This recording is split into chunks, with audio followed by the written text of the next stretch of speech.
Ladies and gentlemen, patriots, fellow South Africans, I want to speak to you plainly. The moment for waiting, hoping, begging for accountability is dead. Right now, as we sit here, a silent but devastating weapon is being prepared, and it's not a missile, it's not a drone, it's something more powerful. It's called US sanctions.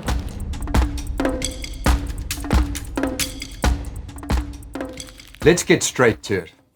The United States government has compiled a list of over 40 South African politicians, cronies, and radical ideologues, each of them under consideration for targeted sanctions.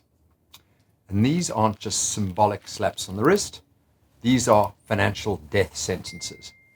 If your name is on this list, you are cut off from the global financial and banking system, banned from traveling to the US and much of Europe, blacklisted from doing business with any American company, and exposed globally as a pariah.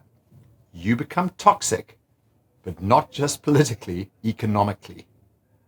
So who's on this list? But let's look at some of the usual suspects. Julius Malema, the Gucci revolutionary, the man who preaches socialism while flying business class and drinking champagne. What would he be under scrutiny for? Looting the VBS bank, stealing from the poor and elderly, inciting racial hatred, including the infamous chant, "Kill the Boer, kill the farmer." He's calling for violent land grabs that would destroy food security and destroy our economy. And under the Global Magnitsky Human Rights Accountability Act, that's enough to land him on the sanctions list. And his lieutenant, Floyd Shivambu, yep, he and his brother were caught with their hands deep in the VBS cookie jar, millions ciphered off, bank records, leaked transactions. He probably belongs behind bars. But if our state won't act, the US probably will. How about Jacob Zuma, the godfather of state capture? Zuma isn't just a corrupt politician, he's an architect of institutional destruction. And under his watch, state-owned enterprises were hollowed out. Billions were funneled to the Gupta family, who bought ministers like toys. Just read the Zondo Commission if you don't believe what I'm saying. It's all there. Democratic institutions were bent, broken, or sold. Zuma's already facing charges at home, but the US is now exploring sanctions under the SDN list and the Magnitsky Act. This includes asset freezes, travel bans, full exclusion from US financial networks.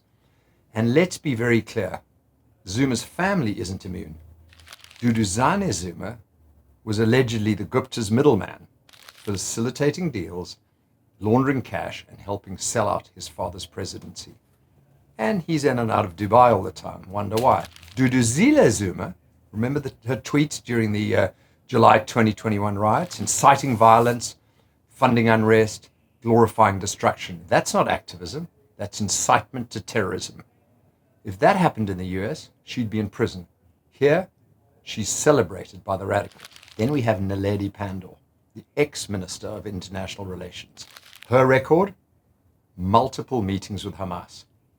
Public support for Iran, a known state sponsor of terrorism.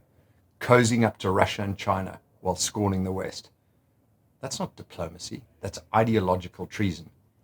Under CAATSA, the Countering America's Adversaries through Sanctions Act, Naledi Pandor could be sanctioned for aligning South Africa with regimes that support terrorism and violate human rights. You cannot play neutral when you stand with tyrants. And take a little careful look at her husband. He's not innocent at all either. But our list continues. How about Ace Magashule, corruption kingpin, the face of the asbestos housing scandal? And maybe Batabile Dlamini, found guilty of perjury after collapsing the social grant system. Maybe Motsoeneng Zwane, he gave away mining rights like sweets at a funeral.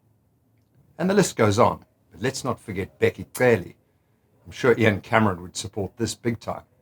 Bheki Cele presided over a police force plagued by brutality and murder while sipping whiskey in VIP tents. The man in the hat. And Mantashe, neck deep in shady mining deals. tied to Bosasa and the Guptas. Hlaudi Motsoeneng, he destroyed the SABC, mismanaged funds, and turned the state broadcaster into a propaganda machine for the ANC. What about our beloved Cyril?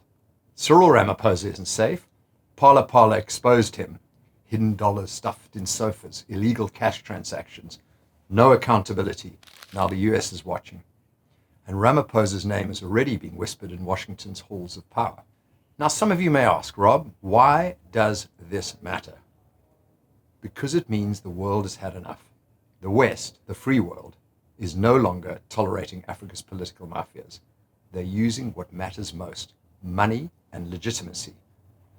And once sanctioned, these politicians, these corrupt people, these supporters of terrorism can't shop in London or Dubai.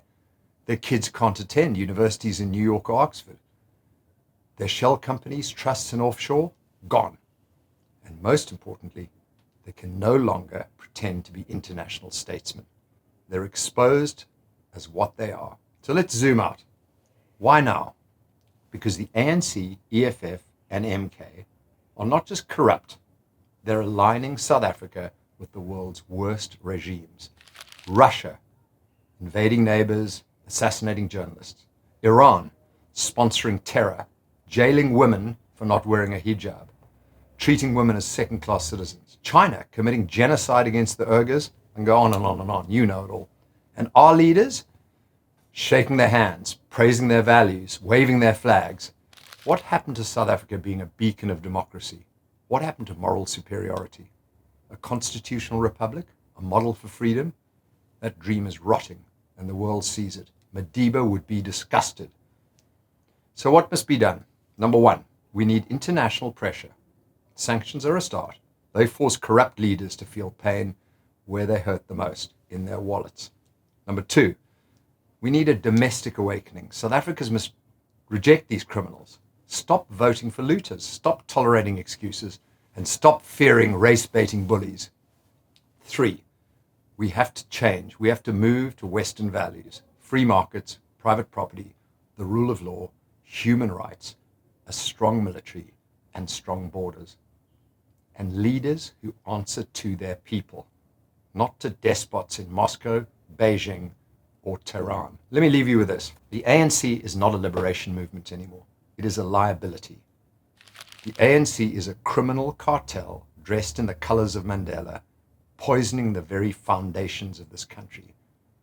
The EFF is not a youth movement. It is a violent, fascist cult of personality, a revolutionary cosplay with Swiss bank accounts.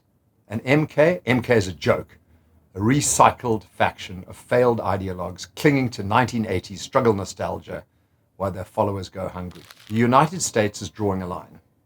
If you are corrupt, violent, spout hatred, or being bribed by authoritarian regimes, you will pay.